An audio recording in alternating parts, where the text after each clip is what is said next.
may seem small, but they can have a big impact. Fantasy novellas. Recently, I read a couple of top-tier fantasy novellas, and I want to talk about them. A novella is basically just a really short book that is between 10,000 to 40,000 words long. So I made a list of 1, 2, 3, 4, 5, 6, 7, 8 different fantasy and sci-fi novellas that are must-reads. So if you're looking for something a little shorter to break up those chunky boys, I got you. The most recent one I read is A Pilgrimage of Swords by Anthony Ryan. Anthony Ryan is a well-known author. His most recent series starts with The Pariah. He also wrote Bloodsong, but I've not actually read any of his work yet, so A Pilgrimage of Swords was my start into his works. And I absolutely adored this novella. This really surprised me because it's probably one of my favorites on this list. Now, a really simplified premise is we follow a guy called Pilgrim. That's not his name, but that is what he's referred to in the novella. And Pilgrim joins this party that are going on a pilgrimage to see the Mad God. And this Mad God is said to grant a wish. So each person in the party does have their own backstory and wish that they want granted from this Mad God. And across this sort of pilgrimage from the church to the Mad God and where he resides, we kind of get little sequences and scenes with some of these other side characters, and we learn more about them and also about Pilgrim himself. And Pilgrim wields a talking sword. And I really liked the banter between Pilgrim and his sword. It's very akin to Nightblood if you've read Warbreaker. This feels very classical in structure, very much like a quest fantasy. You have a party of people trying to get somewhere through these treacherous lands, and they come across all sorts of creatures and problems along the way. The world building is fascinating, especially by the end where we get like a bigger picture of the world and some of the aspects in play. Pilgrim fills this archetype of the kind of grumpy old guy who has a dark past. He seems like a pretty nice guy, but it always hints at this darker past of his. And I really enjoyed him as a character. It's definitely an archetype I really enjoy. I also really like the side characters. We don't get a lot of fleshing out of their individual backstories because it is a novella, but there definitely was enough to make them solid enough characters and interesting to read about as we go along. This is a series of novellas, and while this does have a contained story, there are lots of branches and things you can go off from the end of this novella, and I'm really excited to continue it because I really enjoyed this one. I think it was a perfect, really long prologue or really short first book into this bigger series. I feel like there's so much we can explore with the world building and the characters themselves. Next up, we have A Dead Djinn in Cairo. This is kind of like a prequel novella to A Master of Djinn, which I've mentioned more than once on this channel, but I recommend you read A Dead Djinn in Cairo before Master of Djinn. You can kind of read them either way, but I think reading the novella first is the better order. Equally, the novella is self-contained, so you can read it as a one-off and just kind of be done with it, but I'm betting as soon as you finish that novella that you'll want to go pick up A Master of Djinn straight after, because that's exactly what I did. A Dead Djinn in Cairo follows Fatima, a detective in Egypt in about 1912, and then I have a really precise number. In 1912, that's it, I know the number. There's no maybe about it. Solving the murder of a dead djinn in Cairo. Makes sense. I'm so good at explaining things. This is kind of an alternate history type fantasy where before 1912 there was an incident, I can't remember the name of it, that opened a portal type thing that let in lots of these djinn and creatures into our world.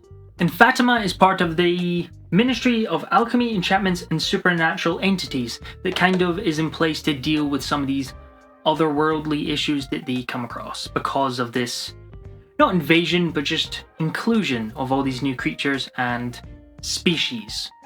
The world in these books is absolutely fascinating. I love finding out about all these different creatures. There are these angels, which are kind of like basically glowing light that have then created themselves a body out of metal and emplating to sort of resemble this almost piece of art that becomes their body. And I really think the description work in this book is terrific. It really brings this setting to life. It's very immersive. You can picture the tram cars flying overhead, crackling along on these cables. You can smell the markets as Fatima is walking through them. I think it's a really immersive read. Just be prepared, if you do read it, you're going to probably want to jump onto A Master of Djinn straight after. I know I did. Okay, this next one is kind of cheating because you do need to read 2 books before you can technically read this in the series. And that is The Exile by Ryan Cahill. This is a classic feeling self-published fantasy series, and I just loved this novella so much that I had to include it in this list. I couldn't not. I'm trying to make most of these accessible that you can pick up and read today, but this one I just had to include. You do kind of need to read Of Blood and Fire and Of Darkness and Light, which is the sequel, before you can read The Exile, but oh boy is it worth it. This follows Djinn, a character you only meet in the 2nd book, but he's probably my favourite character in the whole series. I don't really want to ruin finding out more about his story, but I will say, what will I say? It's a perfect mix of brutal, emotional, funny, and just entertaining. I do liken this novella to John Wick meets Netflix's Castlevania show. So if that sounds up your street in a sort of classic fantasy type setting with dragons and wyverns, definitely worth checking out. Next we have an all-time favourite that I refuse to shut up about, and that is The Murderbot Diaries. This is a series of novellas. There is a full-length novel after these 4 novellas, but this is a novella video, so we will talk about the novellas. And this is very much a 4 for 1 because I think all 4 are absolutely terrific. In case you haven't heard me rant about The Murderbot Diaries before, this follows Murderbot. A droid is owned by a company and leased out to different exploration parties, usually, like research type parties, and then they go to foreign planets to explore, cultivate, mine, research, that type of thing. And Murderbot is their kind of bodyguard against the things that they might come across on these different planets. But Murderbot doesn't really want to do that. It wants to just sit and watch its entertainment feed. Each novella does have a kind of mystery type story, but it does have an overarching story as well. There's a lot of humour in it, but there's also a lot of great character work with Murderbot itself. It speaks a lot into themes like social anxiety, as Murderbot doesn't really know how to communicate and deal with humans. I enjoyed the first one, but with every installment I got more attached to this series. So I do recommend reading more than just the first one if you're going to try it out before deciding if it's a series for you, because it has become one of my favourite series of all time. And the first 4 are novellas, so super short. You can just fit them in between longer reads. It's become very much a comfort series for me, and they're just great.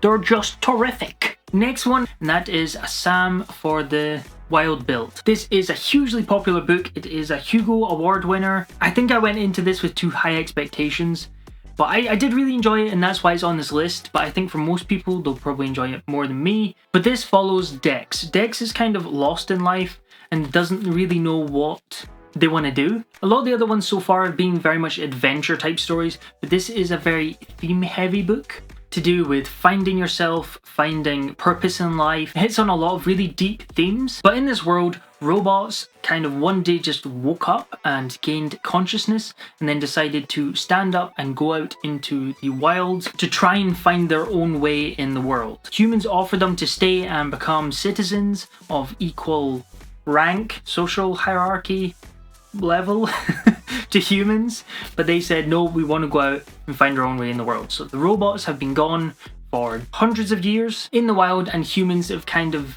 built this new society without technology to the same level as we have it in the real world right now. So there still is technology, but it's not quite as robotic as it is now. There's no factory machines or anything like that. And now on one of their adventures, Dex comes across one of these robots. For me, I think I went into this with too high expectations. I think with his reputation, I thought it was going to completely blow me away. But in the first half, there was so many little gripes and inconsistencies that kept on pulling me out of the story.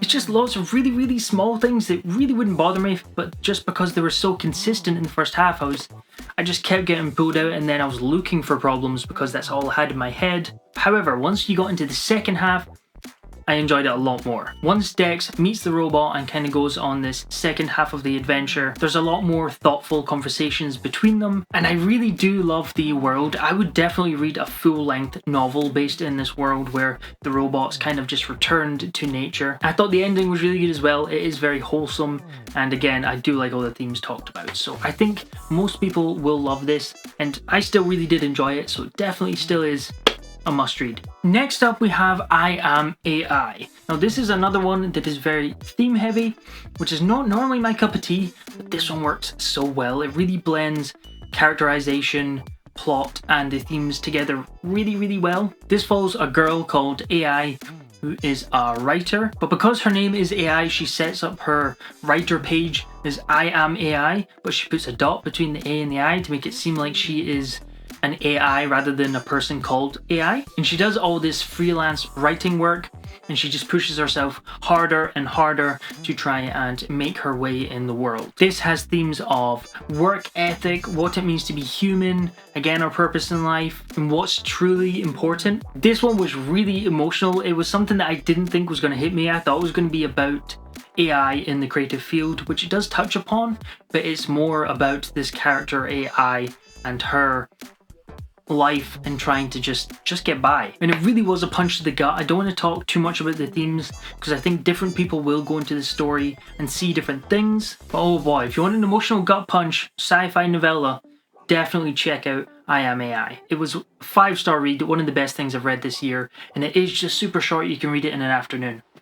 Highly recommend. Next up, we have The Emperor's Soul by Brandon Sandu himself. I read this in his Arcanum Unbounded bind-up, but you can also pick it up as just a standalone print or also on ebook. And the really great thing about The Emperor's Soul is you don't need to read his other works to read it and understand it. So this can be the first thing you've read from the Sandu himself.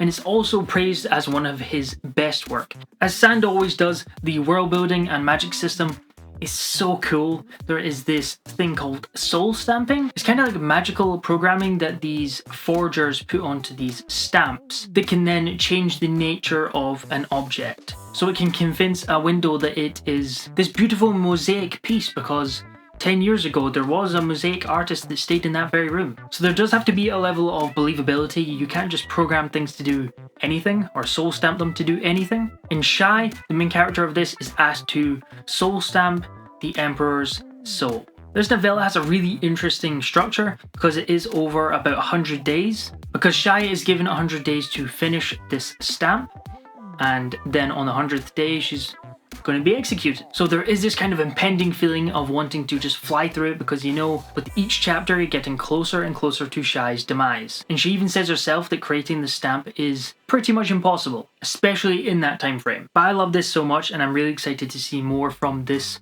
magic system and this world. I do believe it does turn up somewhere else in the Cosmere, but I haven't got to that point yet, so I'm excited to see it again. And last but certainly not least, we have The Original, also by Brandon Sanderson, but also co-written with Mary Robinette Cole. This is currently only on audiobook, but there is a plan to get an ebook version down the line, I believe. But I'm not a huge fan of these audiobooks that has a production behind it. I prefer just a narrator narrating the story. But The Original does a really good job of having these sound effects and things in the background without it becoming invasive. So if you do like audiobooks, I recommend checking out the audiobook even after the ebook comes out because I really enjoyed it. In this sci-fi world, people are backed up. So regularly they get backed up into a big database. So if they do die, they can just revert back to their last save type thing. If you've watched Altered Carbon, it's a bit like that. So when Holly wakes up and is told that she is a replica, but the real Holly is out there and is very much still alive, she's tasked with catching herself because she murdered her husband. But the replica Holly, who's only been backed up for a couple days, doesn't see in any situation why she would have killed her husband. So she's trying to catch herself and try and figure out why she would murder her own husband in the 5 days since she was backed up. In classic Sanderson fashion, this also has really fascinating world building. The world is kind of white and completely blank, and then people have these things in their eyes that can change the theme of the world. So you can get 3 different people in a nightclub, and each one will see the nightclub as something very different. One person might see a 80s style disco, the other might be a smooth jazz club, whereas the third person might see a rock concert. I really enjoyed the mystery in this and piecing together all the different clues. So if you're looking for a new audiobook sci-fi mystery with great world building, highly recommend The Original. And that's it. Those are 8 must-read fantasy and sci-fi novellas. Let me know in the comments below about what your favorite fantasy or sci-fi novella is, and do you plan on picking up any of these? I wrote a book. It's not a novella. It's a book. Thank you very much for watching. Outro.